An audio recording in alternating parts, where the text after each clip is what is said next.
comemoração do 17º aniversário do Hospital do Coração, que recebe o nome de Instituto Rodolfo Neirotti. E dentro desse mês, nós colocamos 4 encontros. O primeiro e o segundo já aconteceram, sempre focados com os lemas do hospital. O primeiro falou o doutor Vanderlei, falando sobre transplantes, o segundo, o doutor Ulisses Crote, cardiopatia congênita. Hoje, nós vamos ter uma roda de conversa com o nosso patrono, o doutor Neirotti, e o próximo nós vamos terminar o mês, espero, começando uma nova era, que é a era pós-Covid, e vamos ouvir o doutor Calil falando sobre vacinas. Bom, eu estou vendo na tela inúmeras pessoas conhecidas e amigas, algumas que a gente não vê há muito tempo. Eu queria agradecer o privilégio de estar com vocês essa noite. Eu tinha feito uma apresentação do Neirotti, vou deixar, assim que ele acabar de falar, para não ter mais problema de compartilhamento, ele fala, inicialmente faz uma introdução. A dinâmica dessa reunião é assim, é uma conversa. Eu convidei pessoas que convivem com o Neirotti, que conviveram e que tiveram a oportunidade desse privilégio para poderem estimular a conversa. Então, eu estou vendo, eu já falei, o doutor Inácio de Buenos Aires, o doutor Caneu, do INCOR de São Paulo, o doutor Vanderlei Neto de Alagoas, o doutor Pedro Salerno e o doutor Luiz Scrotti, sem contar com todos os nossos conterrâneos locais. E os outros que eu vi e não deu para identificar todos. De sorte que eu passo a palavra para o professor Neirotti fazer suas considerações iniciais. Professor Neirotti, pode começar. Boa tarde. Um abraço para todos e minhas desculpas por os problemas. Mas, inicialmente, eu queria dizer que a existência de cirurgia cardíaca e cirurgia cardíaca pediátrica no Nordeste foi o resultado de um trabalho muito duro do Dr. Teles e do Dr. Vanderlei, que tiveram que lutar com as dificuldades postas pelos centros do sul do país. Mas, eventualmente, eles conseguiram e conseguiram que a cirurgia cardíaca em geral e a cirurgia cardíaca pediátrica seja um componente importante e respeitado dentro do país. Depois, já entrando em matéria da nossa apresentação, temos que, inicialmente, a gente tem que entender, especialmente a gente jovem, que os centros cardiovasculares são sistemas complexos. E os sistemas complexos generam serviços complexos. Os centros cardiovasculares têm muito em comum com outras estruturas complexas, em que a função, rendimento e resultado dependem das interações de múltiplos fatores individuais, técnicos e organizacionais. É um sistema que não será suficientemente forte se um dos componentes se focaliza em seus interesses pessoais. E observações. Em minhas visitas à Latinoamérica, tenho visto que muitos problemas persistem e as mudanças são difíceis devido à falta de políticas sustentáveis, burocracia, recursos insuficientes e corrupção. O resultado é o risco de repetir a história, um círculo vicioso que não permite encontrar o caminho direto ao destino. Isso está bem explicado por este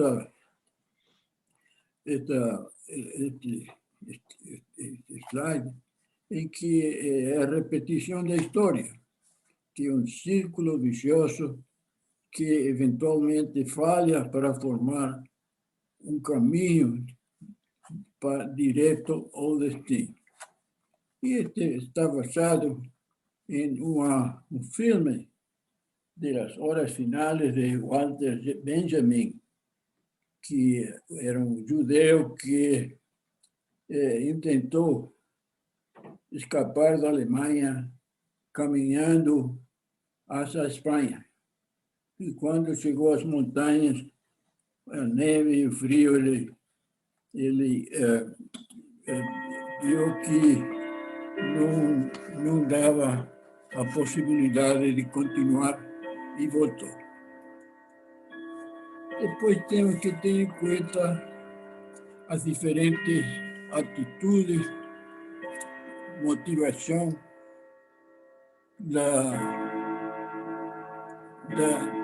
de acordo com a cultura.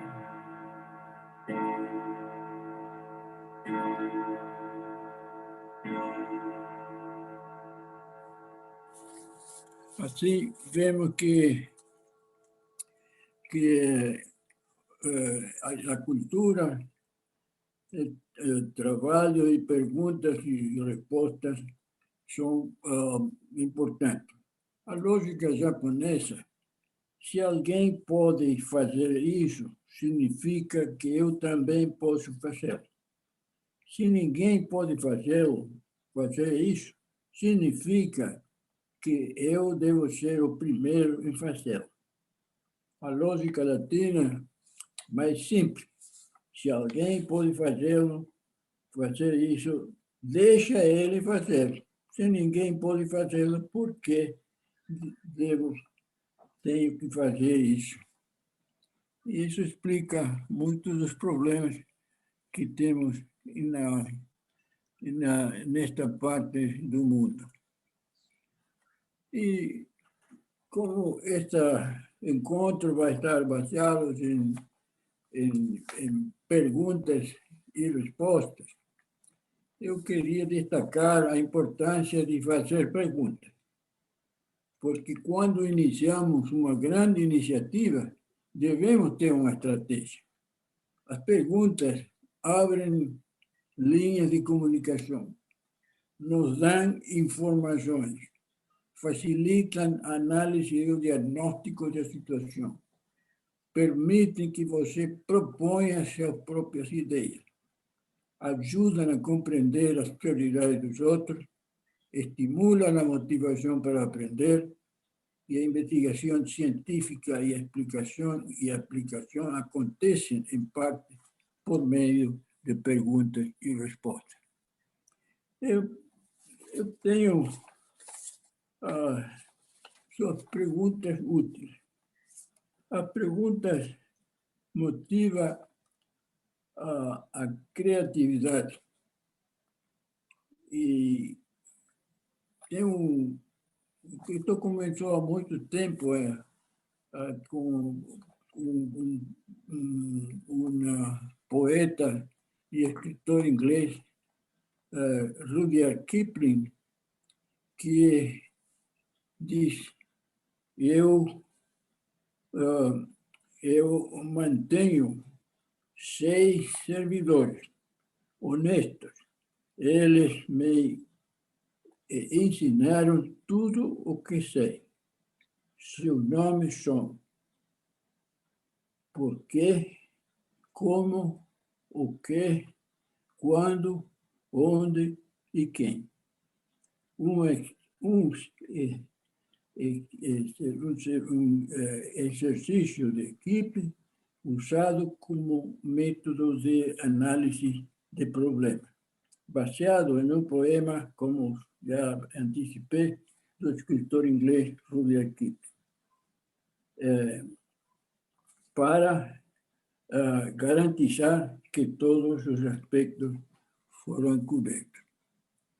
Depois, a outra coisa que é importante é que as perguntas ajudam a entender o mundo ao redor. Porque número um, por que fazemos coisas? Número dois, como? Número três, são aspectos técnicos. Número três, o que é geralmente conhecido. Quarto, respostas que nos ajudam a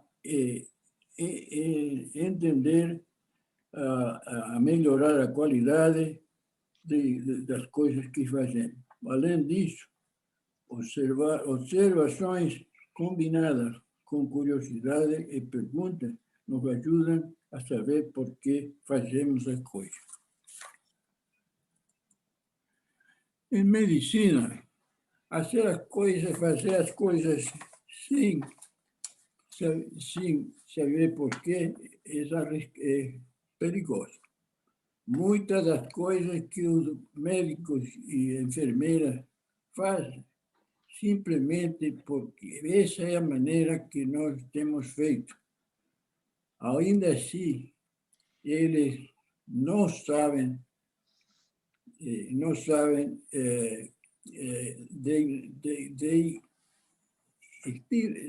todavia, se eles sabem por quê, não significa que foi feito corretamente. Também pode ser devido à falta de conhecimento, atitude ou práticas que eventualmente se tornaram automáticas. Fazer as coisas por uma razão,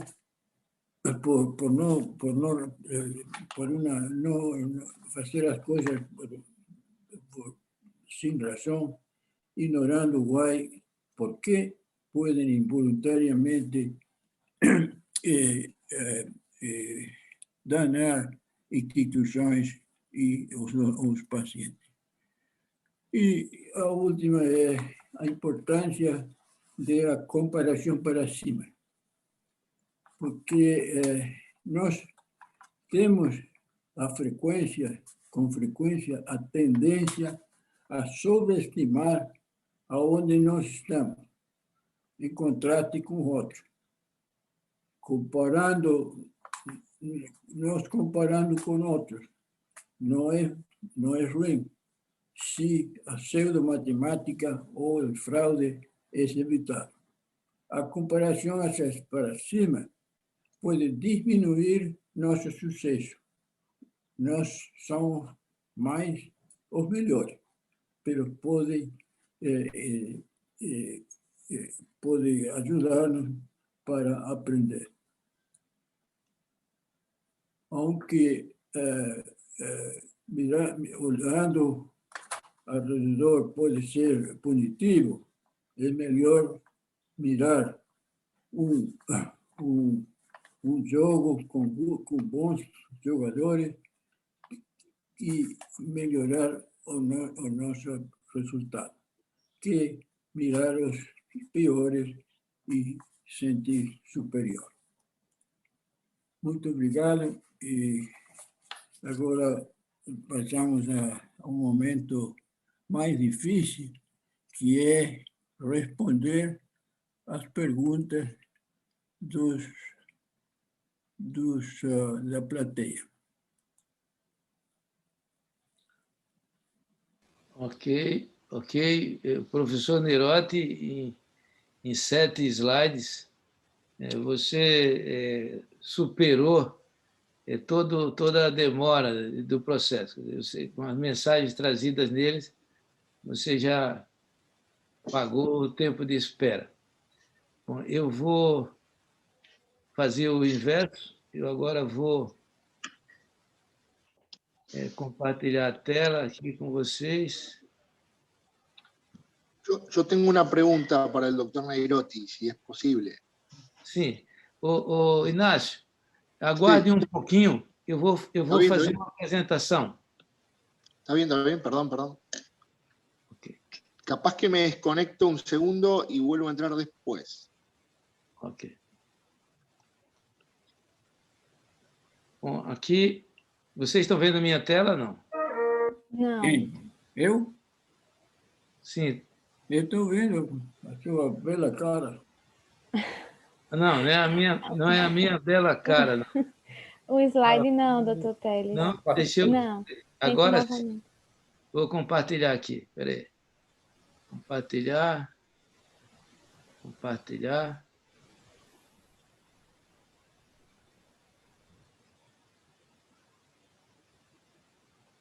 Agora sim. Agora sim, né? Isso, sim. Okay, perfeito. Vanderlei, eu vou repetir esse slide. Minha mulher disse que eu repito muito, mas ele traduz o sentimento desse momento que nós estamos vivendo, né? Eu não vou entrar em detalhe, mas eu uso isso sempre aí. Eu acredito que o saber vem depois do sentir. Quem não sente só pensa que sabe. Na verdade, não consegue entender nada. Esse é o nosso ilustre Rodolfo Neirotti. Aos 67 anos, 2 anos depois de ter entrado num curso de pós-graduação em administração pública. De um homem inquieto que, com essa idade, estava liderando uma turma de jovens na sua formatura. Quer dizer, quando devia se aposentar, ele estava enfrentando coisas novas. O doutor Neirotti ele nasceu no dia 27 de novembro de 1940, na cidade de Gualeguaychú, na Argentina. Ele teve sua formação profissional começando na Argentina, teve aqui no Brasil para ver perfusão e depois com o professor Zerbini, perfusão com o doutor Dagoberto. Teve na Inglaterra com o doutor Donald Ross, nos Estados Unidos com o doutor Kirkley, dentre outros. E exerceu sua atividade profissional nesses 4 países. Na Argentina, onde eu conheci trabalhando, teve na Holanda, na Suíça e terminou nos Estados Unidos, numa cidade chamada Grand Rapids. Eu queria, em poucos slides, em poucas palavras, porque isso todo mundo já conhece dele, mas é o lado, talvez, que vocês não conheçam tanto. Eu queria dizer quem é o Dr. Neirotti, quando o conheci, como e por que mantém uma amizade tão grande com ele. Simplesmente, o Dr. Neirotti é um homem que tem coração, que gosta de gente, busca a perfeição e faz tudo pelos outros. E isso define a verdadeira riqueza. O Vanderlei teve o privilégio de conhecer o Neirotti de perto, antes de mim, alguns meses ou anos, quando ele esteve em Buenos Aires, aqui é o Vanderlei, meu compadre, e aqui esse, que parece, para os mais velhos, né, tinha um lutador de telequete chamado Ted Boy Marino, ele parecia muito com o Neirotti quando era jovem, né? E aqui um time é o doutor Billy Kreutz, na Argentina, o doutor Coronel, o Gilvan, quando eles fizeram a visita lá, e aí foi que Vanderlei conheceu o Neirotti.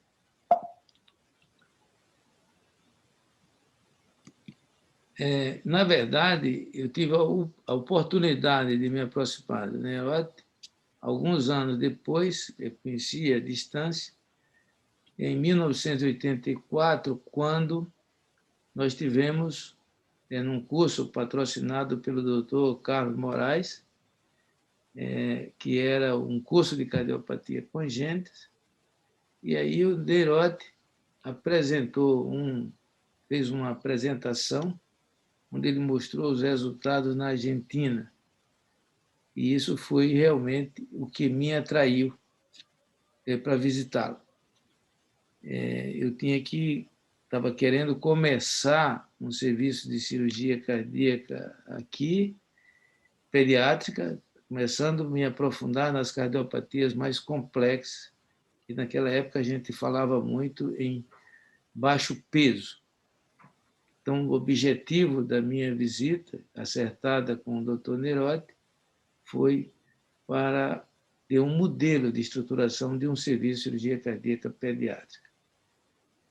Lá na Argentina, eu vi, a primeira cirurgia que eu vi o professor Neirotti operar foi uma operação de Senning, e parecia uma coisa muito mais simples, como se estivesse fazendo uma drenagem de um abscesso, uma retirada de um tumor cutâneo, uma coisa muito simples, e que eu achei até que a cirurgia pediátrica era tão fácil, pela maneira como ele demonstrava fazer as coisas.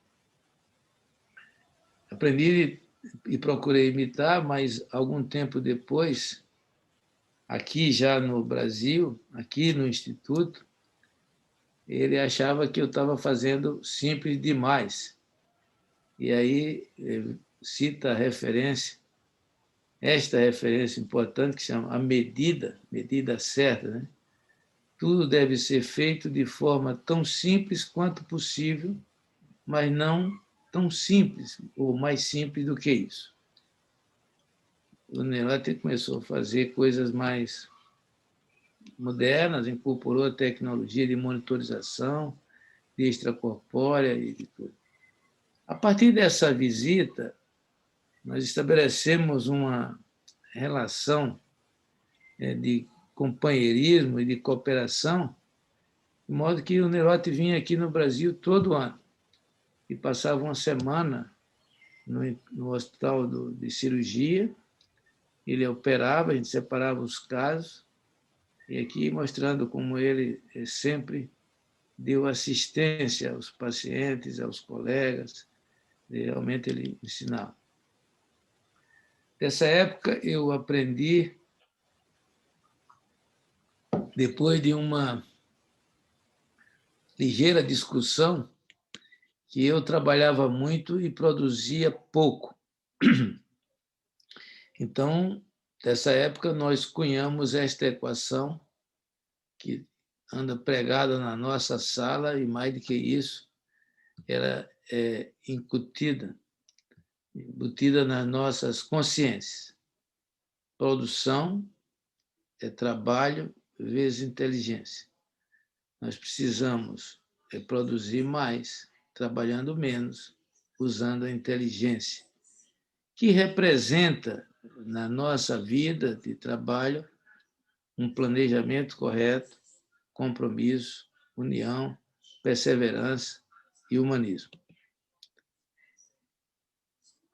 Em 2004, dia 5 de maio, nós inauguramos um hospital do coração e, por um justo reconhecimento, temos o nome de Instituto Rodolfo Neirotti, que é o Hospital do Coração e que ele vem prestando uma contribuição muito grande. Então, a partir daí, as reuniões anuais passaram a acontecer no Hospital do Coração, no Instituto, que leva o nome do Neyrotti, e aqui uma das grandes coisas que ele faz com seus discípulos é ensinar a pensar, planejar o futuro. E quem convive com Neyrotti tem que aprender a distinguir e conviver com essas três coisas que eu listei aqui. Independente do que ele estiver fazendo ou onde ele esteja, ele vai encontrar sempre alguma coisa errada. E ele vai querer saber por que aquilo está errado. É o que ele falou há pouco tempo. Saber por que aquilo está acontecendo. E se você, na hora que ele lhe pergunta, você não gosta muito, ele vai amansar dizendo: é só uma pergunta, mas vocês se preparem, porque se não respondeu adequadamente, a pergunta vai ser repetida inúmeras vezes até que a resposta correta seja elaborada. Então, esse é o nosso amigo Neyrotti, que eu vou resumir da seguinte maneira. Eu tinha outras coisas para mostrar, mas vou parar aqui para que a gente possa realmente usar a sabedoria, a inteligência dele nas perguntas desse encontro. Então, resumindo, o professor Neyrotti, com ele, eu aprendi que antes do fazer vem o porquê. Aprendi a pensar antes de responder. E assim, respondendo perguntas, pude enxergar com mais clareza os caminhos que tive que percorrer. O doutor Neyrotti foi e tem sido um verdadeiro mestre. Dele copiei, ou pelo menos tentei copiar, a simplicidade no agir, tendo aprendido que antes de qualquer gesto devemos aprofundar o conhecimento e exaurir as reflexões no planejamento do que deve ser feito.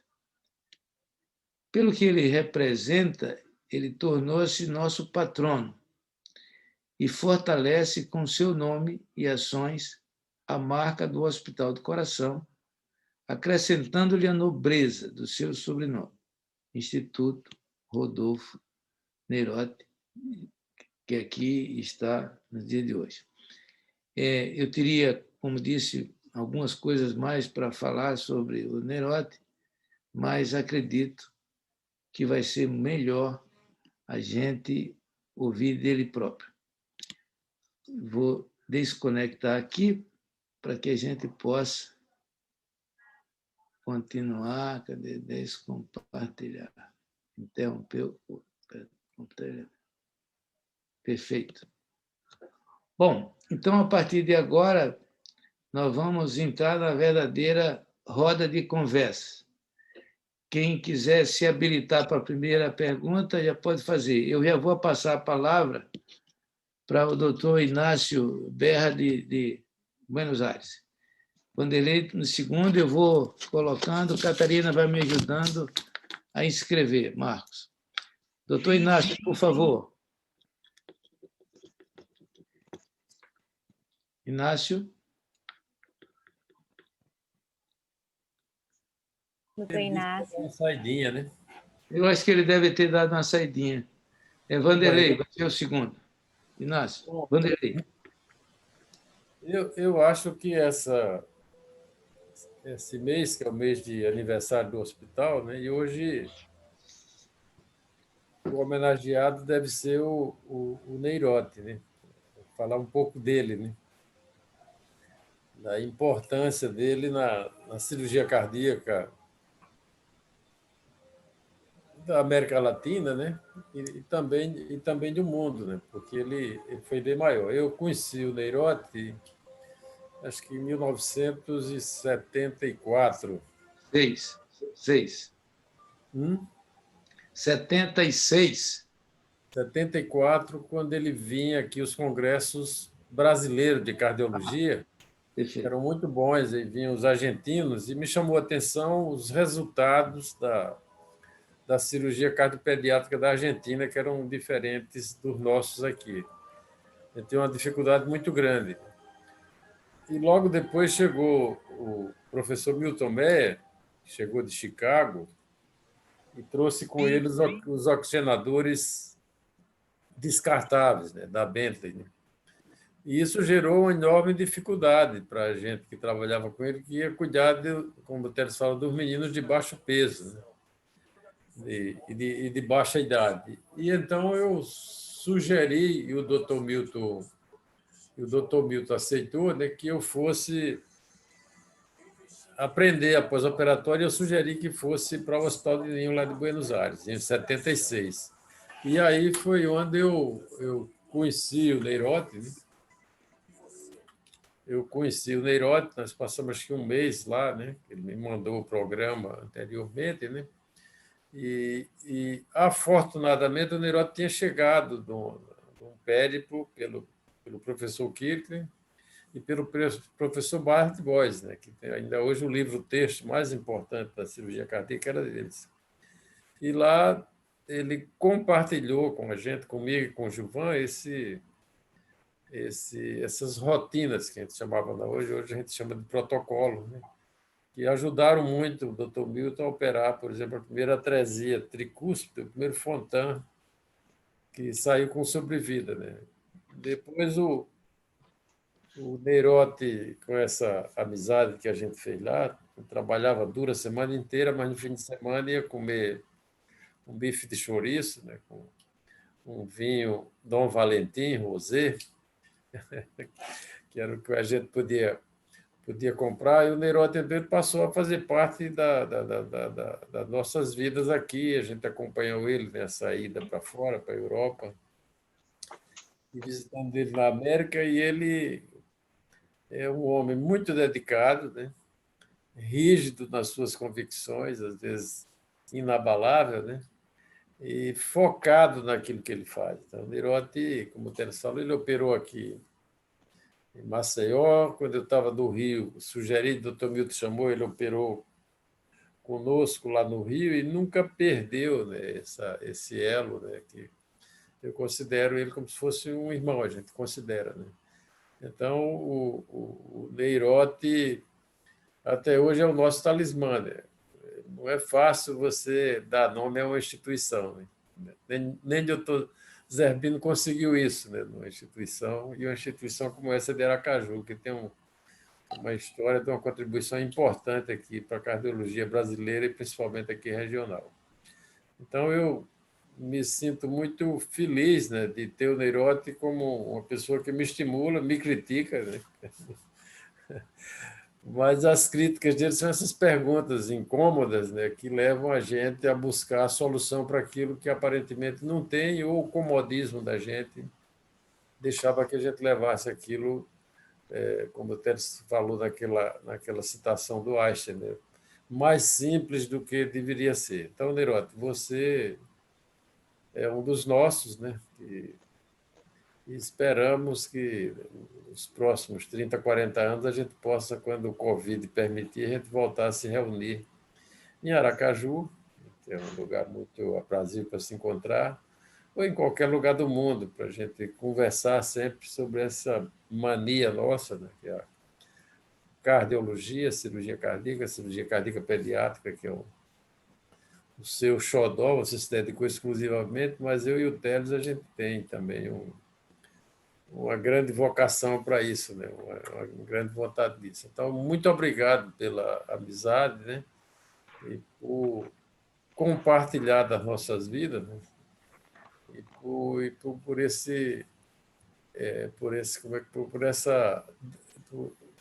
essas contribuições que você tem dado para que a gente continue sendo atento, né? Não perca a vontade de fazer as coisas, mas, sobretudo, sempre querendo fazer melhor. Né? O desafio da gente é o próximo ano a gente ser melhor do que esse ano. E o Teles, e a gente tem rotulamos de residente, de eterno residente. Então, saímos de R1, R2, R5, E agora já estamos no R45, né? E continuamos nessa batida até que a indesejada das gentes venha nos visitar e nos leve.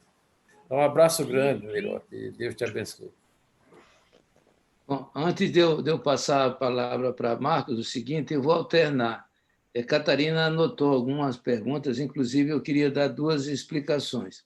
A semana passada, quando o Ulisses estava falando, a reunião estava tão boa que nós resolvemos estender o prazo. Quem quisesse ficar, encerramos no horário certo, que é 7h30, mas quem quisesse continuar, continuasse. O fato é que o programa interrompeu e nós ficamos sem responder todas as perguntas. Eu quero dizer que hoje ele só vai desligar depois das 9 horas.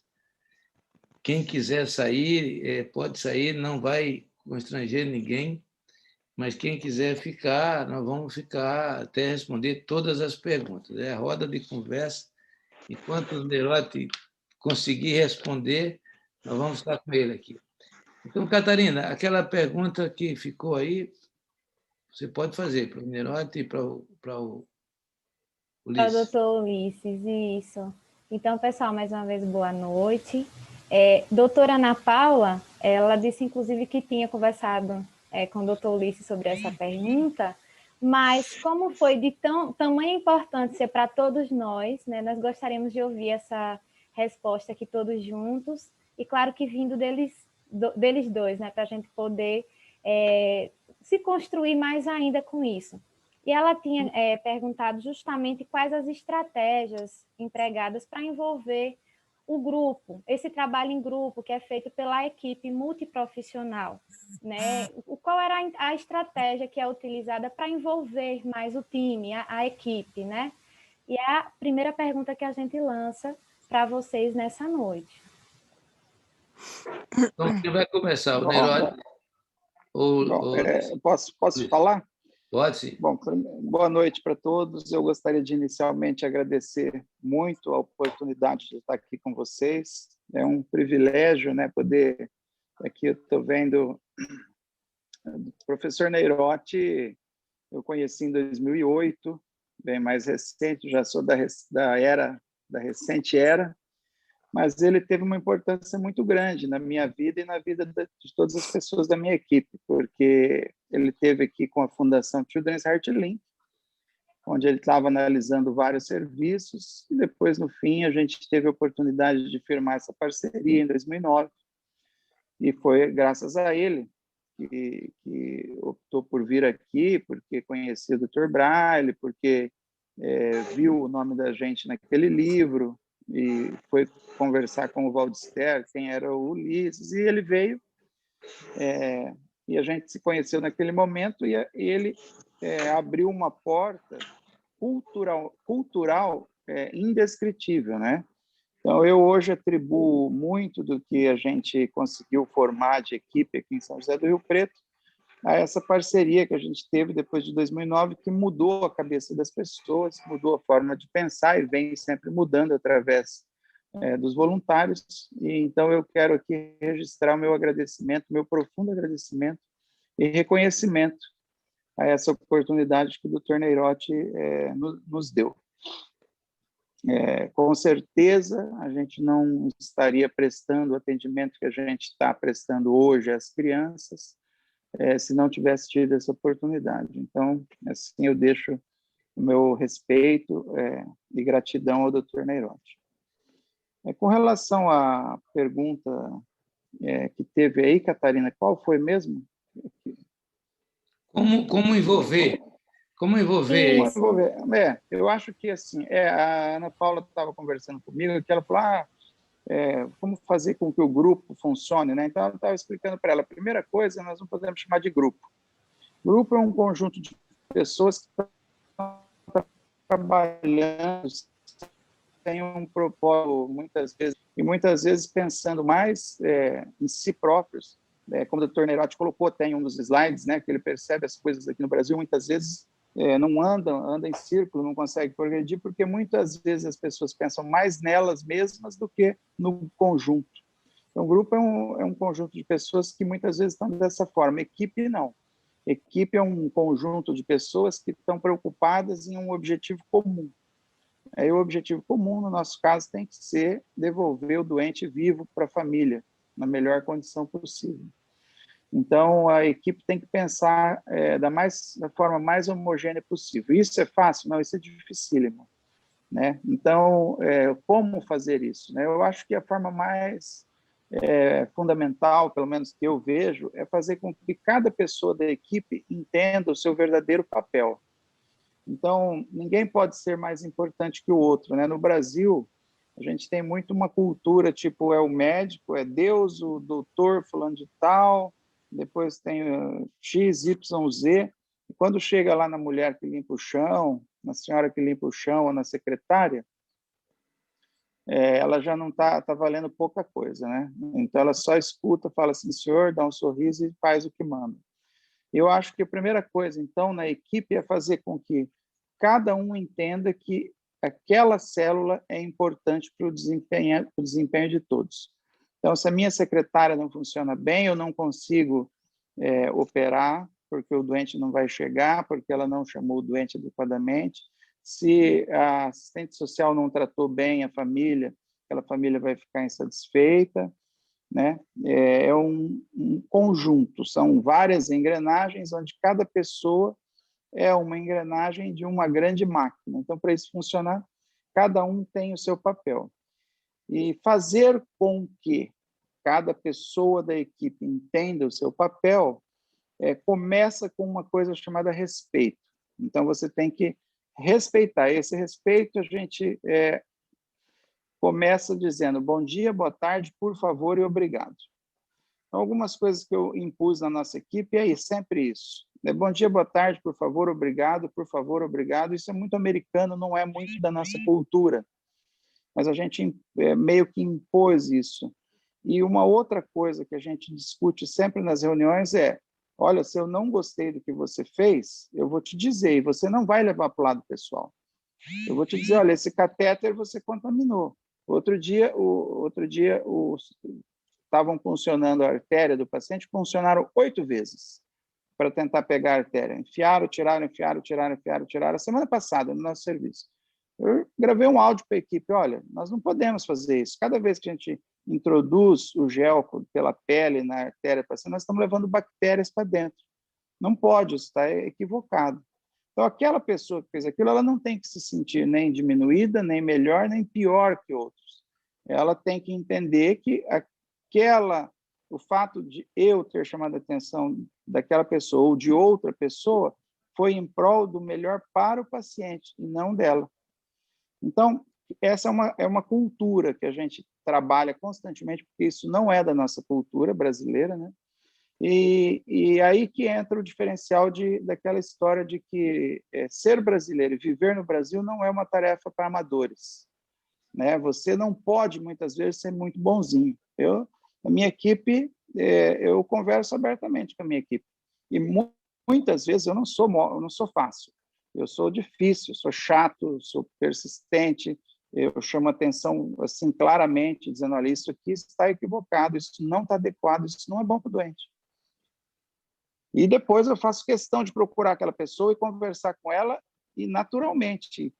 Para quê? Para a gente ir dia a dia criando a equipe e não o grupo. Então, não pode se misturar lado pessoal com o que acontece. Eu acho que isso não é fácil na prática, é muito difícil, mas se você conversa com clareza, com respeito, a gente vai conseguindo devagarzinho.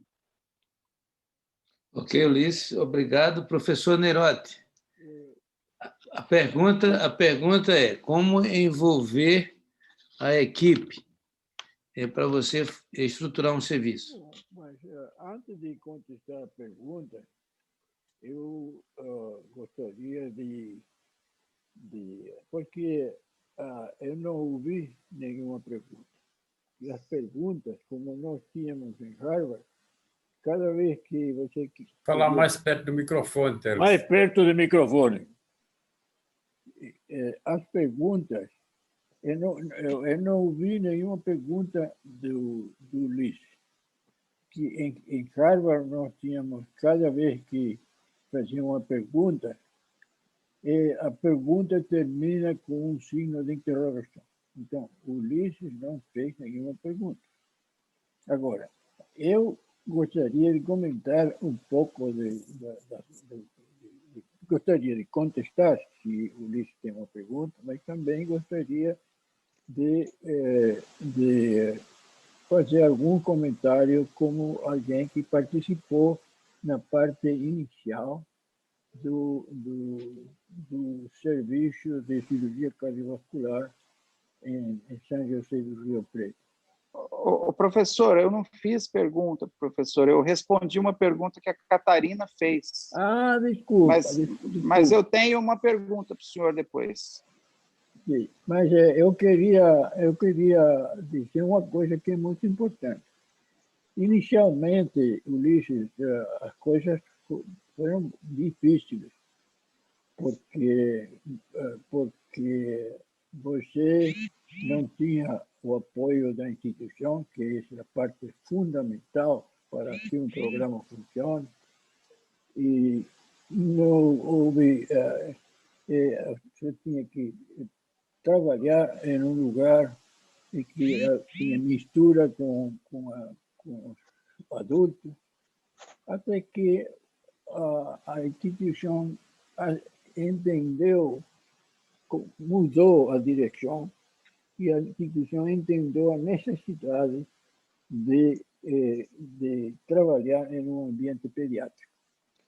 E aí nós temos que destacar o esforço de Children's Heart Link, que fez um trabalho enorme e com uma perseverança em momentos muito difíceis, eles conseguiram insistindo, seguiram apoiando até que as coisas se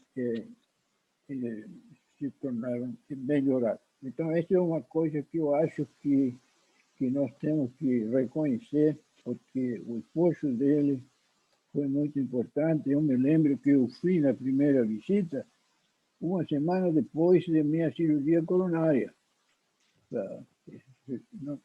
Quer dizer que houve muita gente que trabalhou, viajou e ajudou para que o seu serviço melhorasse.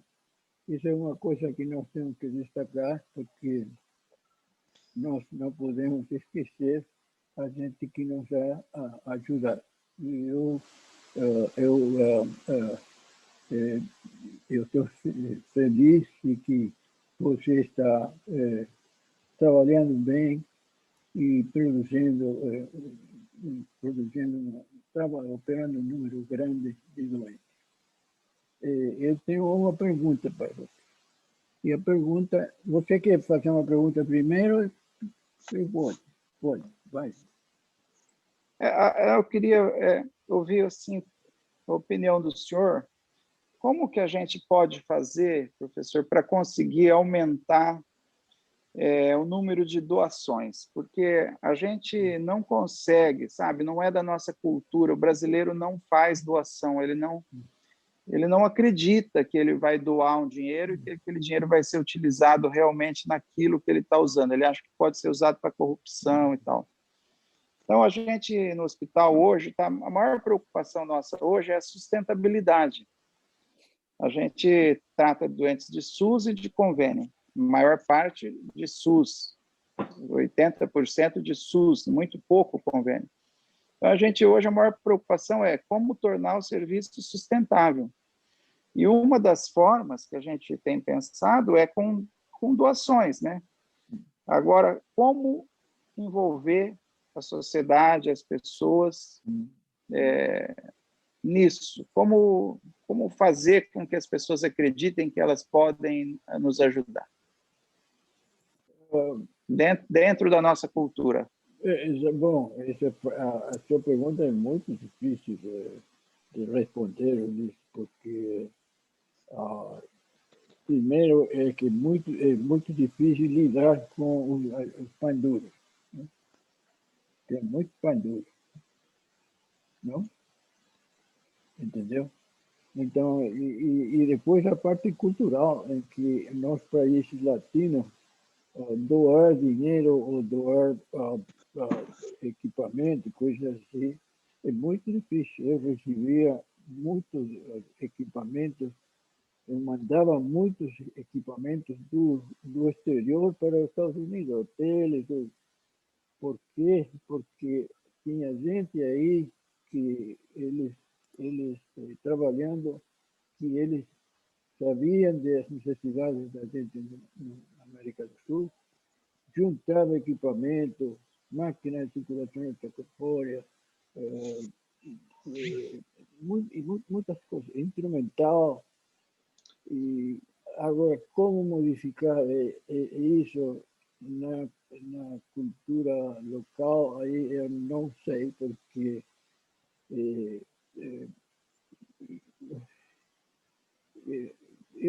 eu acho que você tinha organizado alguma coisa para naquela época, já para conseguir algum apoio financeiro da população ou não? A gente, na verdade, tenta mostrar o serviço, a gente tenta, porque eu não falo do relacionamento com as indústrias, a gente não se relaciona, assim, eu, pessoalmente, pelo menos, com indústria. Isso aí fica tudo por conta do hospital, se relacionar com a indústria. Mas, assim, a gente pensa em ter, tipo, uma fundação, já existe uma fundação, mas criar uma cara para essa fundação, para que as pessoas possam ver que é um trabalho sério, porque a minha maior preocupação hoje, qual é? É como manter o salário dos funcionários. É como manter a psicóloga só para cardiologia pediátrica, como manter a assistente social só para cardiologia pediátrica, a nutricionista, a instituição, não sei, hoje ela tem condição, mas eu não sei se ela vai ter condição o ano que vem e no outro. Agora, o trabalho que você está fazendo é conhecido fora do hospital? Você está tentando chegar à população, que a população saiba o que você está fazendo, convidar a gente que visite o hospital, que veja o trabalho de você, o que você está tentando não é que você tem que sair do hospital. A gente você tem que trazer gente para o hospital, para a instituição, ver o que a instituição está fazendo. E com algum tipo de propaganda honesta, divulgar as coisas que você está fazendo. Tentar se há alguma possibilidade de conseguir o que você está procurando. Não sei se você acha que tem alguma outra maneira que poderia ser usada e que ainda você não intentou. Eu não sei, é uma forma de envolver a sociedade, né? Exatamente. Eu acho, Ulisses, que um bom programa desse é a famosa, aí vizinho de vocês, aí, do câncer, de Barreto. Barretos. Eu visitei lá a fundação, eles têm isso que o Nerode falou, tem que ter uma divulgação, uma transparência muito grande e um sistema de captação muito bem estruturado. Eu acho que vale a pena conhecer como funciona lá para poder montar isso aí em São José. Mas eu acho que a gente pode rodar para a gente ouvir mais gente. Eu queria primeiro registrar aqui a presença do presidente do Departamento de Cardiologia Pediátrica, o doutor Fernando Antoniali. Muita honra aqui. Marcos, você está com a pergunta. Eu não digo a palavra, a pergunta. Antes da pergunta, eu queria dar uma sugestão que eu acho que é interessante sobre financiamento. Existe uma quantidade de dinheiro que é via imposto de renda legal, que o indivíduo da pessoa física ele pode jogar um percentual para o fundo da criança e do adolescente. E fica no local onde você está, na sua comunidade, no seu estado ou na sua cidade.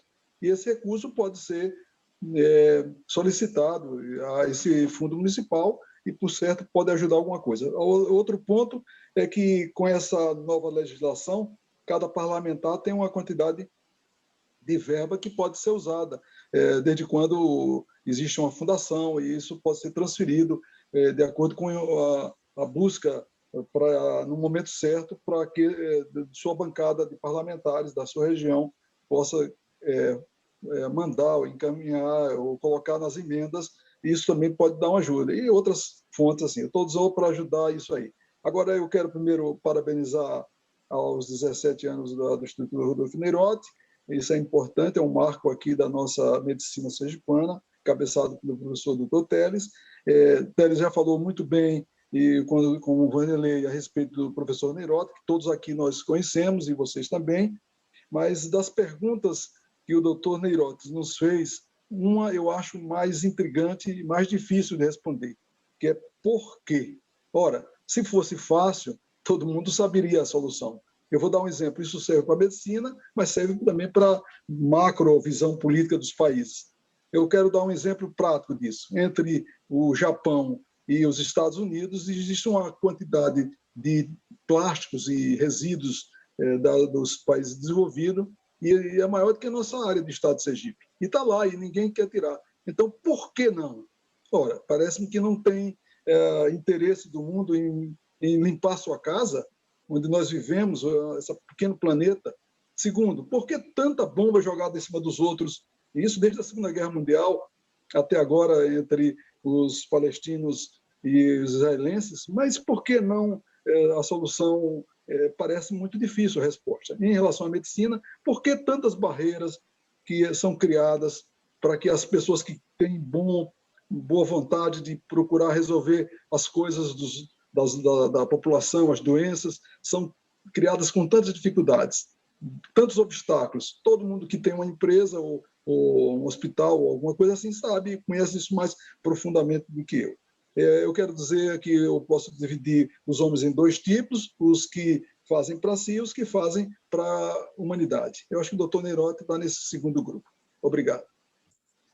Marcos, você levantou um ponto importante e você mencionou o quê. Mas o que não é suficiente. De todos esses assistentes que o Kipling tinha, o que é um deles. Mas está faltando o como. Quer dizer, como você vai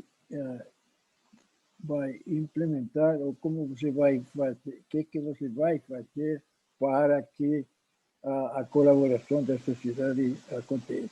Mas se fica parado esperando que a sociedade venha a nós, não, esse me parece que não é o caminho certo. Você tem que sair e tentar motivar a gente para que contribua com a contribuição não sempre é com dinheiro. Me parece que a bola está no seu campo neste momento. Ok, Neirotti. Estou vendo aqui, Ana Paula, qual é a sua pergunta? Oi, professor, boa noite a todos. Na verdade, tentando ajudar no que o doutor Ulisses falou sobre como arrecadar fundos, né? Acho que, de repente, além da transparência de tudo que já foi dito, tentar mostrar o que é feito em lugares que consigam ser sentido de uma forma diferente aquele trabalho. Então, talvez nas escolas, por exemplo, divulgar o trabalho nas escolas, que vão ter pais, que vão ter crianças, e isso você consegue sensibilizar. E talvez adotar um leito, e com as redes sociais que a gente tem hoje, né, Instagram, acho que fica mais fácil até a divulgação do que está sendo feito, né? Talvez. Pois é. Ulisses, você quer falar um pouquinho sobre isso? Eu queria também registrar aqui um agradecimento especial pelo prazer da presença da Bia Furlaneto e o meu filho, ia dizer irmão, mas não é meu irmão, meu filho, o Eduardo Miranda. Obrigado aí pela participação. Ulisses. Pois não. Ela estava falando sobre a maneira de arrecadar. Eu acho que são coisas importantes, eu acho que sua instituição, que orgulha o Brasil, né? É um orgulho de todos nós, ela tem que pegar realmente dinheiro para ajudar a fazer o que faz. Eu estou ouvindo aqui, aprendendo, ver se eu consigo botar em prática alguma dessas coisas. Você tem alguma coisa, ô Nerote? Acho que alguém levantou a mão aí, talvez, não sei se foi o Fernando ou a Bia. Acho que alguém quer falar aí. Bom, estou vendo aqui ninguém de mão levantada. Nem levantando a voz. Então, tem gente aqui escrito, é o Cleverton. Uma pergunta para o professor Nerote. Ou o Ulisses, ou para qualquer um aqui. Né? Está sem som, Cleverton? Está sem som, Cleverton. Desbloqueia aí. Agora foi. É que tem um sistema de som aqui diferente. Boa noite. Eu me sinto lisonjeado até de participar dessa reunião com muitas pessoas importantes.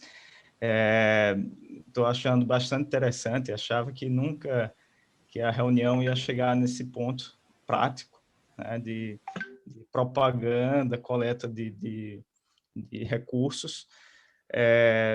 E acho que quando o tema é propaganda, redes sociais têm se tornado um grande meio de penetração. O Dr. Vanderlei parece ser um perito nesse assunto, né? Digital influencer, como já falaram aí mais à frente, e de repente pode dar uma dica de como pode fazer uma propaganda transparente usando esses meios.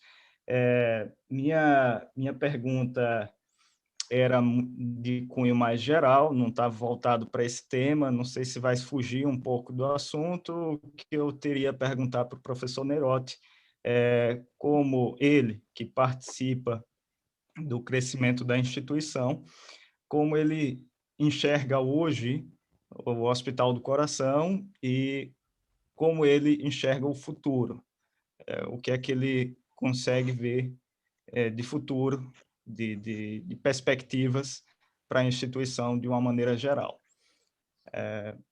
Se não for sair do assunto, porque o assunto está bom. Pode responder, aqui é aberto. Primeiro, eu acho que deve mudar, em lugar de propaganda, tem que usar divulgar. Quer dizer, que a gente conheça o que a instituição está fazendo. A propaganda é uma coisa, mas é para vender mais. E vocês não estão tentando vender mais, estão tentando trabalhar melhor e produzir, ajudar mais gente. Então, eu mudaria, acabar com a ideia da propaganda e com pensar em divulgar o que a instituição está fazendo. E é uma coisa que é também para o Ulisses, né? Que ele tem material suficiente no momento atual para divulgar o que está fazendo sem entrar em propaganda. Ok. Eu estou vendo aqui na minha listinha aqui de inscrição, a Kátia Silene. Vanderlei disse que ia dar uma saída, porque, como diz, ele está ligado 24 horas por dia nas atividades das mídias, né? Ele está em outro. Cátia, está me ouvindo? Eu acho que... Oi, doutor Teles, boa sim. noite. Estou ouvindo, sim. Então, sua Eu gosto. participação. Boa noite a todos. Meu nome é Cátia, eu sou enfermeira do Hospital do Coração, Instituto Dr. Rodolfo Neirotti. Eu gostaria de perguntar ao doutor Rodolfo Neirotti uma pergunta bem básica, né? Eu acho que quem convive com ele já sabe, mas por que ele escolheu cirurgia cardíaca pediátrica, né? Um sistema tão complexo? E qual o conselho que ele dá para os acadêmicos, né? Quem está iniciando agora? Como influenciar esses novos profissionais a escolher também por cirurgia cardiopediátrica? Primeiro, alô? Sim, pode falar, está ouvindo. Eu gostaria, se você pode definir por que chama acadêmico. Alô? Os estudantes. Acadêmico para nós aqui é estudante de medicina. Bom, então ou estudante de qualquer outra área. É o nome errado. Eu sei. É o nome errado, porque acadêmico é alguém que tem contribuído com a ciência, que tem uma produção muito importante. O acadêmico não é alguém que está iniciando a sua carreira. Desculpa, não, mas é como se conoce internacionalmente. Avante. Hein? Avante. Não, ela perguntou, ela fez a pergunta. A pergunta por que é que você decidiu fazer cirurgia cardíaca pediátrica? Bom, eu acho que foi uma coisa progressiva. Eu primeiro fui perfusionista. Eu trabalhei como perfusionista e minha primeira viagem para o Brasil foi para aprender a circulação extracorpórea. Então, depois disso, eu comecei a fazer cirurgia torácica na Argentina. E progressivamente eu comecei a aumentar o meu entusiasmo pela cirurgia de criança. Bem descrever como isso aconteceu, não sei, mas por alguma maneira eu busquei essa via porque não há nada mais, não há agradecimento mais forte que uma sorriso de um menino. Que eles têm uma maneira de expressar um agradecimento muito simples. Vejo com meu neto, tudo isso. Assim que, e depois também trabalhar com coisas delicadas, com as coisas difíceis, coisas complexas que de alguma maneira, progressivamente, em algum momento isso me levou a viajar para Nova Zelândia para ver como eles trabalhavam na cirurgia cardíaca com hipotermia profunda e paro circulatório, coisas assim. Gradualmente eu me encaminhei para a cirurgia cardíaca pediátrica. Ok. Ninguém nasce sendo cirurgião cardiovascular pediátrico, cirurgião de tórax.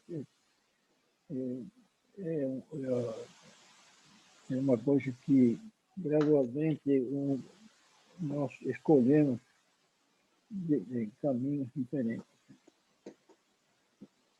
Ok. O Nerotti, essa reunião aqui ela está sendo feita em homenagem a Kátia Silene. Kátia Silene é a nossa coordenadora de enfermagem e ela criou esse modelo de apresentação aqui na nossa instituição, né?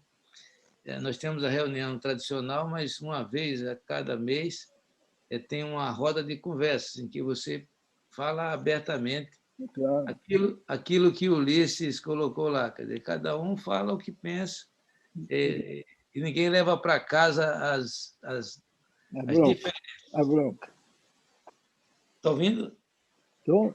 Então nós vamos. Foi citado aqui não sei se ele está aqui ainda, mas ele tinha uma pergunta para lhe fazer. Foi citado aqui o envolvimento da direção, quer dizer, tanto o Nerotti como o Ulisses falaram para você fazer uma instituição funcionar, você tem que ter a administração do seu lado.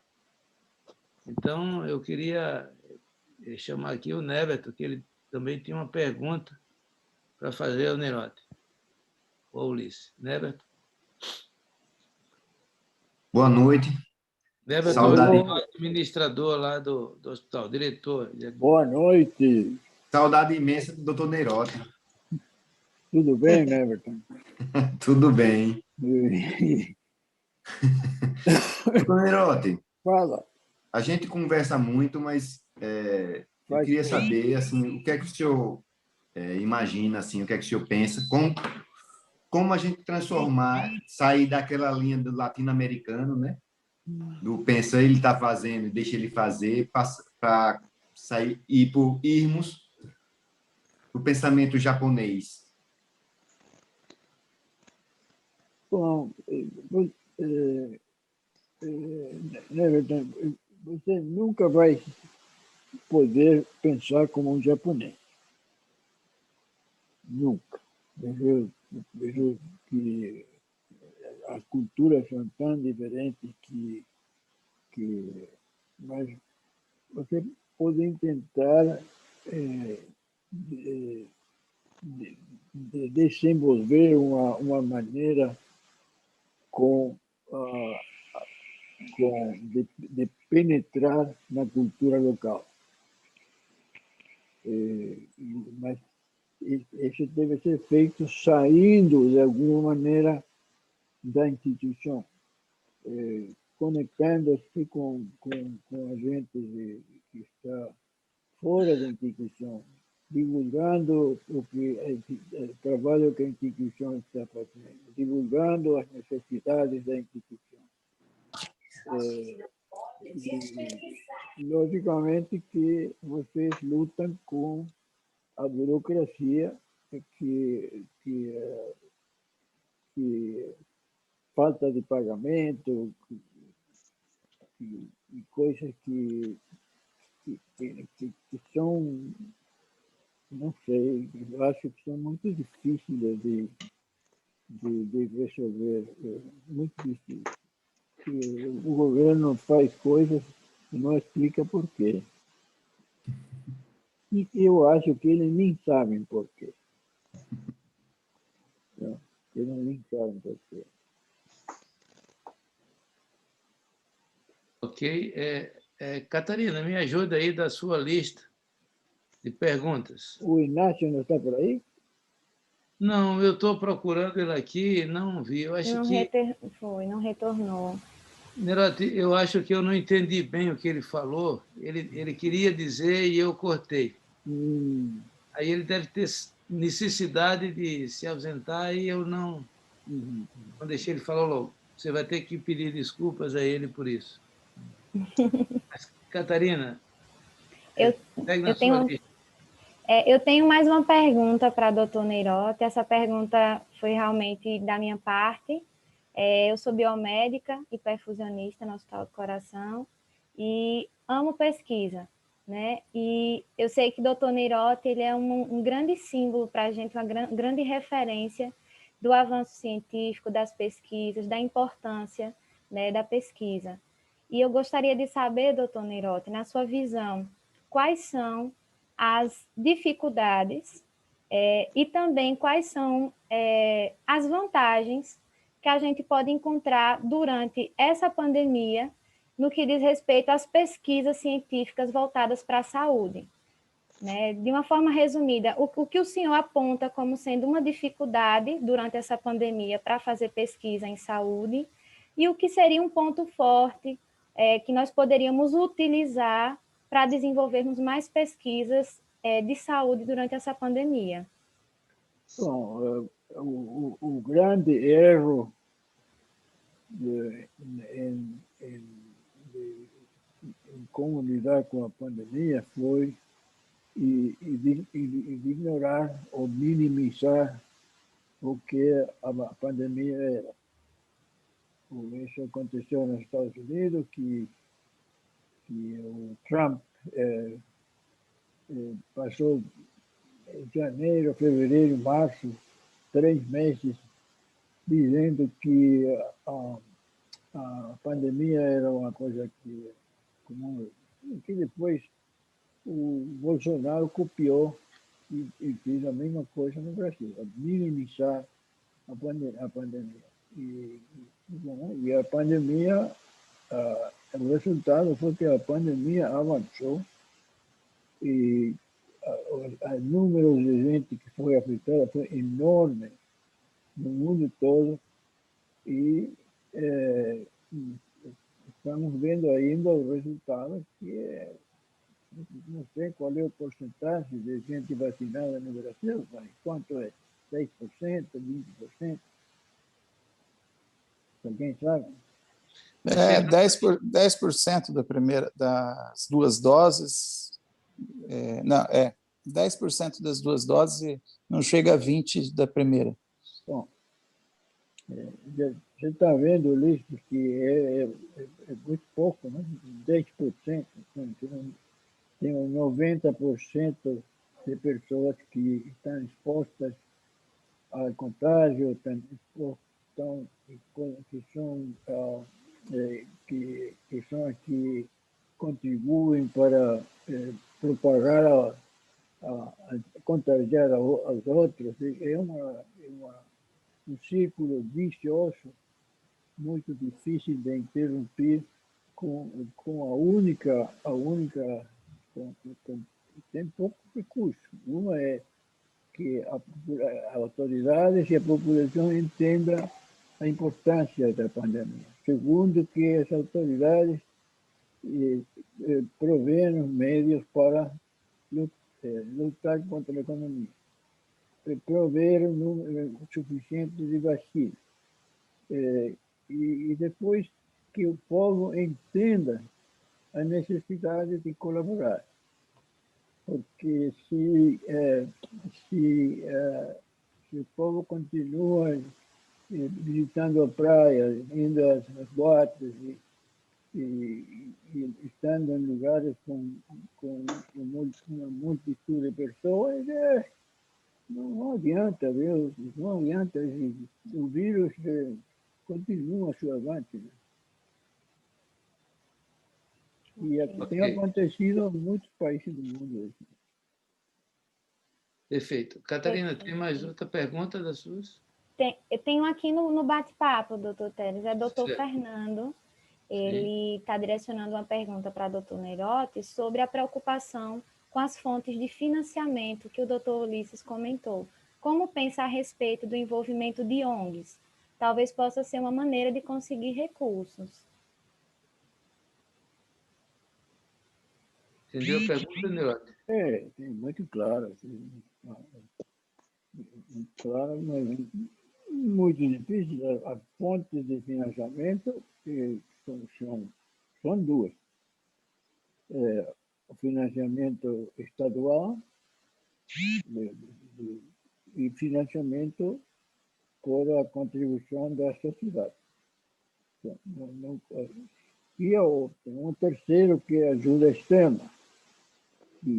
Mas a ajuda externa seguramente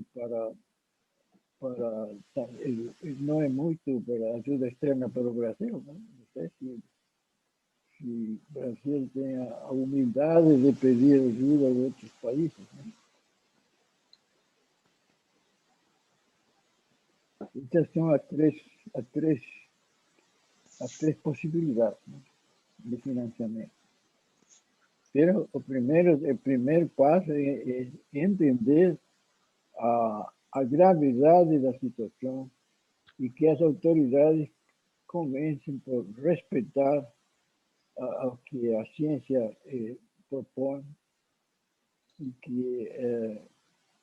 e que a população ajude. Ok. Alguma pergunta? Pode levantar a mão. Aí, levantar a mão e a voz, entrar e fazer a pergunta.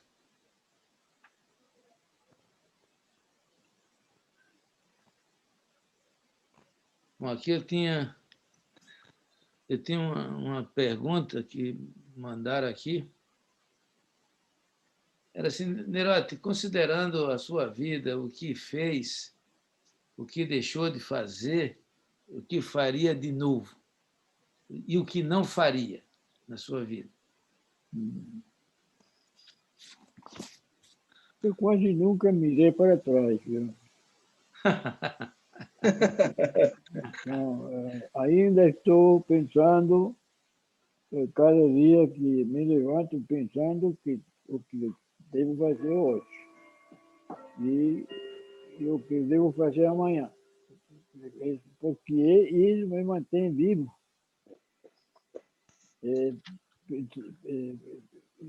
Me mantém vivo. Hoje sabia que eu tinha este evento e passei de manhã vendo flyer, depois na tarde pensando o que vai fazer, mas desafortunadamente a parte técnica não contribuiu, mas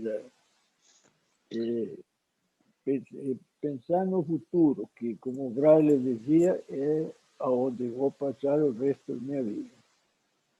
Sim.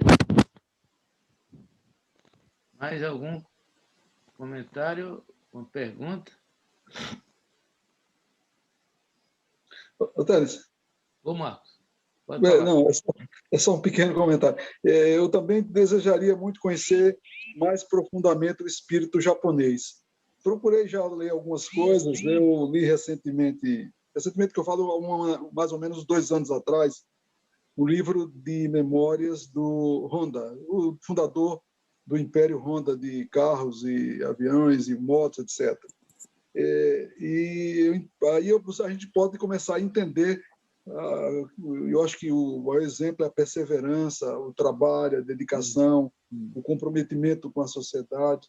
E ele já morreu, mas o exemplo dele, a determinação dele continua no seu império industrial. Eu vou dar um exemplo aqui. Quando agora na Amazonas surgiu essa nova cepa que demandou muito de oxigênio e de estrutura hospitalar, coisa que a estrutura não permitia, não tinha, a própria sistema da Honda hoje parou a indústria de produção para liberar o oxigênio para a comunidade. Isso é o espírito do japonês. Isso eu acho que é fantástico.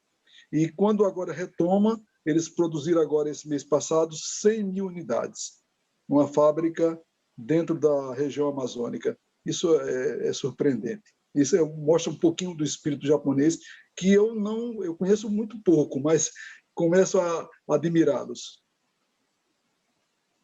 Ok. Nerotti, eu tenho uma pergunta. Eu não sei como adotar a mentalidade japonesa. Eu não sei. Eu acho que é muito difícil. Inclusive, você vê que os estrangeiros têm tido até há pouco tempo muita dificuldade em trabalhar no Japão. Inclusive, o Brasil teve uma imigração japonesa muito grande, que eles moravam no sul do Brasil e que desenvolveram muitas coisas importantes. Muitos deles que eram japoneses tinha cara de japonês, falavam japonês. Em algum momento tentaram voltar para o Japão e eles não foram bem recebidos. Verdade. Então, Ok. Alguém mais quer fazer algum comentário, perguntas? eu lamento tê-lo muito que os inconvenientes técnicos iniciais atrapalharam muito isso aqui, porque eu acho que houve gente que saiu. E ainda não sei como é que nós solucionamos isso. Porque agora estamos comunicando, eu tenho a tela. Eu sei, Neote. Amanhã de manhã eu lhe mando a receita. Pode ficar certo que eu tenho a receita para isso aí. Bom. Mas a receita é comprar um novo computador, porque computador. Puxa, você adivinhou. Imaginei também. O computador que agora trabalha, não? Não, o computador está bom, mas a câmera queimou. Viu? Bom, pessoal, foi excelente. Né? Eu realmente, a demora para começar, eu não digo que estragou, eu acho que não, nós ficamos ali olhando um para o outro, matando as saudades de tanta gente que não via há muito tempo. Então, foi muito bom. Eu agradeço ao professor Neirotti, agradeço ao professor Ulisses, aos professores Ulisses e Vanderlei, que se prontificaram a voltar para esse encontro. Peço desculpas pelos equívocos que eu cometi.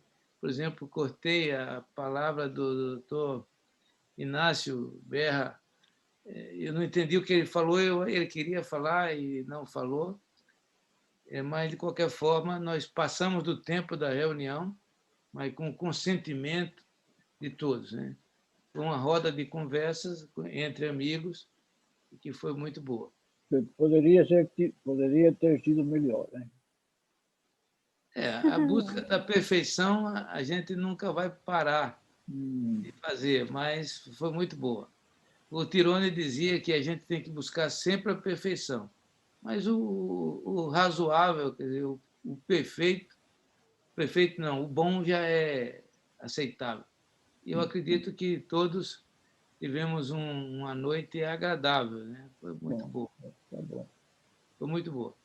E a você o nosso eterno agradecimento. Né? Vamos lá. Muito obrigado também. Muito obrigado por poder participar disso. Boa noite, professor Neirotti, Dr. Teles, todos aí. Continua, Ulisses, posso dizer uma coisa?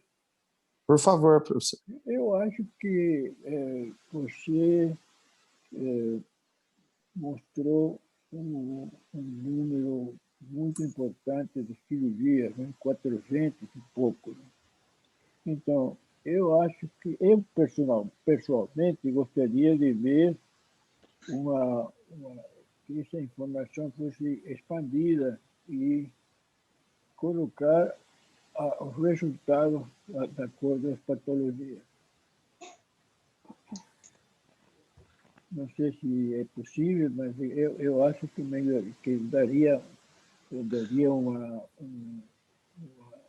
poderia dar uma mensagem mais completa se você, dentro dos 404, né? Nós conseguimos, mesmo com essa pandemia a gente teve 383 pacientes operados com 414 procedimentos, 400 e alguma coisa de procedimento. Mas você não acha que seria bom prover também a informação dos resultados por patologia? A gente tem que esperar agora o banco de dados, né? O pessoal do IQIC, eles encaminham para a gente a cada 6 meses. Eles não fecharam ainda. Aliás, nós vamos ter uma auditoria amanhã 9 horas da manhã, a gente vai ter uma auditoria, aquela auditoria que eles fazem, né? Eles mandam os números de alguns prontuários, e aí a gente vai acessar esses prontuários e eles vão ver se a gente está fazendo a coleta de dados corretamente e tal, e onde eles encontraram alguma inconsistência, eles vão checar isso aí. Eles ainda não fecharam o ano passado. A gente ainda não tem os números. Porque essa informação vai aumentar o valor do seu trabalho. Tá bem, professor. Obrigado.